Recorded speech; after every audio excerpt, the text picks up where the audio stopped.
How do you do that? How do you change your mind away from fear to big, hairy, audacious goals? How do you do this thing where you become what you think about? How do you think about something different? Well, you do what you're doing now, but you do it on such a consistent basis that it changes the makeup and the shape of your psyche, your spirit, and your future and your destiny. And here's what I mean. All of us have put a certain amount of stupid stuff into our brain. It's called television. We watch some of the dumbest things on the planet. And I've talked to many, many millionaires. Most of them can't tell you who got thrown off the island. Most of them don't spend their time on that. So we put all this toxic crap in our brain. We let people talk to us and tell us you can't do that. What's your end game? And you store that in your brain, and this toxicity builds up in your body, in your spirit, in your mind, in your future, and in your destiny. And pretty soon, toxicity, we know what it does. It freezes to the pipes and stops up everything. And anything that's stopped up eventually begins to stink. We know how this works, you and I. So my wife, Sharon, it's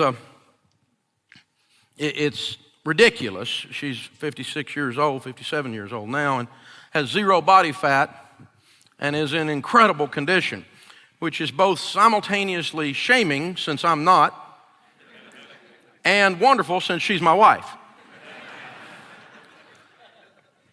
So she gets up in the morning, goes to the Y for 3.5 to 7 hours a day. No, I'm kidding, and goes for a run with her little friends. They got their little running herd, and they go for a run.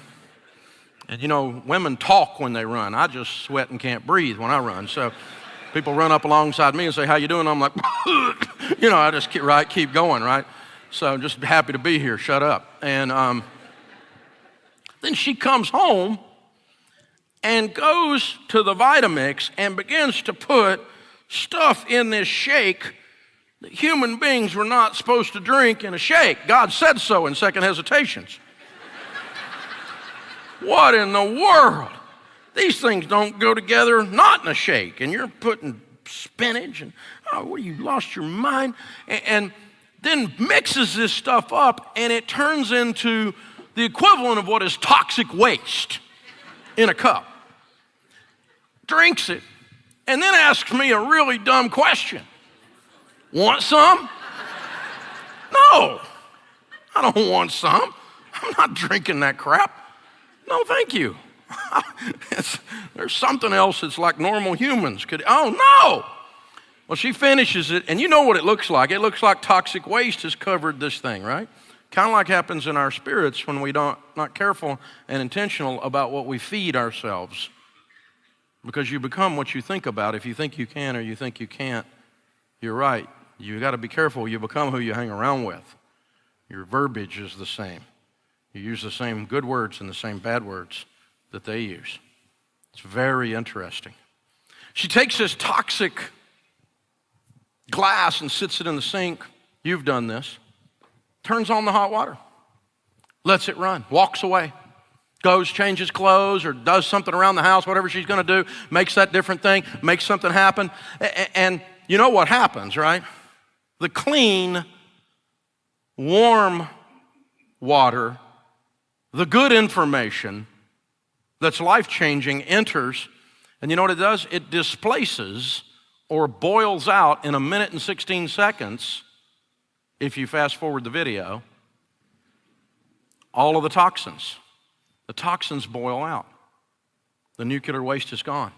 And there's a clean or semi-clean glass sitting there. You've done this, haven't you? I call that the displacement theory. If you have junk in your life, you say, well, I grew up in a dysfunctional family. Honey, we all did. They had people in them. My family put the fun in dysfunction. Shut up. We're hillbillies, man. I mean, we fight just because we think it's a sport.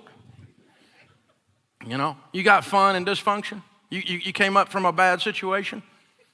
I understand. It's in the past. Decide what you're going to look at with your future. Decide what you're going to put in. You're going to put more of that same stuff in? Not and expect a different result. Put something else in. Do what you're doing this week. Read, learn, become something. Decide, I'm going to be something different. I'm going to choose. I'm going to be intentional. I'm going to make a choice. The most powerful thing the human has at our disposal is the ability to choose and to, as an act of my intention, to do something different. I can just decide. It's amazing. Now, it's going to be hard. It's not magic. It's not like I decided, and so now I'm going to sit in the recliner and watch it happen. No. Deciding means you're going to do whatever it takes. No one gets to the Super Bowl and they're doing the interview after the Super Bowl and they're going, so what does it feel like to get to the Super Bowl? Oh, this is the Super Bowl? I had no idea. I don't know how I got here. I just showed up and they handed me the football. It never is an accident that someone wins the Super Bowl. It's an act of intentionality from age 6 to age 26. Everything, they sleep with a freaking football. Everything is about accomplishing that goal.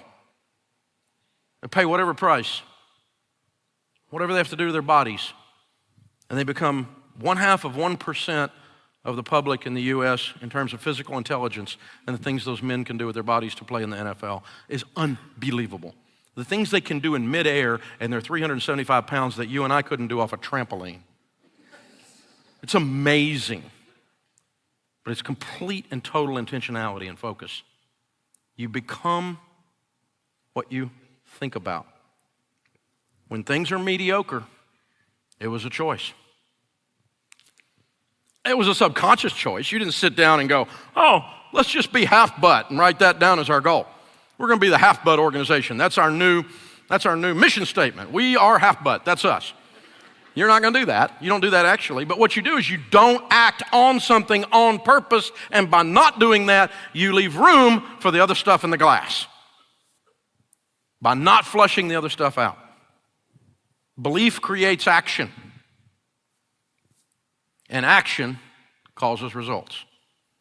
If you believe that tube with wings is going to fly, you take the action of getting on it, and the result is you arrived here many hours sooner than if you had ridden a bicycle. Because you didn't believe that tube with wings would fly. And they say dumb things to us on these airplanes. Would you please get on the plane? No, I would prefer to get in the plane. Why did you tell me? And they call it a terminal. I don't like that. I don't know if I want to pull up to the terminal. What does that mean? These are bad ideas. And yet, in spite of all of that, we get on a tube with wings and we are not shocked that it flies.